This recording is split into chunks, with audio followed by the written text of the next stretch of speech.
अरे काय झालं एवढं? ना अजूनपर्यंत मला पण वाटलं होतं सोनीचं आणि माझं मैत्रीचं नातं आहे म्हणून, पण असं नाही आहे. काहीसं वेगळंच आहे. तुमचं वेगळं वेगळं असं काय नव्हतं. जग दुनियेप्रमाणेच होतं. फक्त तर तुम्ही कबूल करीत नव्हती. मी तर कबूल करायला गुरुजीला तुमच्या मध्ये यावं लागलं, तेव्हा तुम्ही कबूल केलं. अरे तावर बसलाय ना सौभागी, ताच घडवून आणतो सगळं. त्या गुरुजीला आधी बाजूला करूया हवं. बाजूला करूया हवं म्हणजे?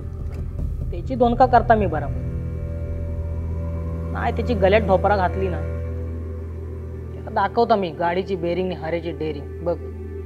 अरे पण या गुरुजींना प्रत्येक गोष्टीत कशाला नाक खुपसायला हवा? आमचा गाव जास्तच आवडलेला दिसतोय गुरुजींना.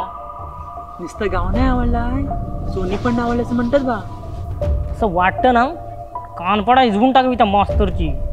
तू बघ आता फक्त त्या मास्तरला कसा शेपटवता मी बरोबर. तू काय सहज गावल? शनिवारी एकटाच जातो गावाला, फाट्यावर गावठी आहे त्याला. चालेल तर मग. हा अरे पुढच्या शनिवारी गाठूया त्याला. हा आणि क्या आज सांगताय मी तुला, माझ्या नावापुढं लावीन तर तुझंच नाव, नाही तर पट्टीवर जाऊन जीव देईन मी.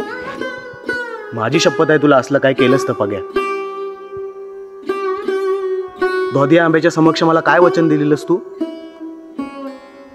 आपल्या प्रेमाचं रोपटं झोकात उभं करू ना. हा आता असं मागं फिरायचं?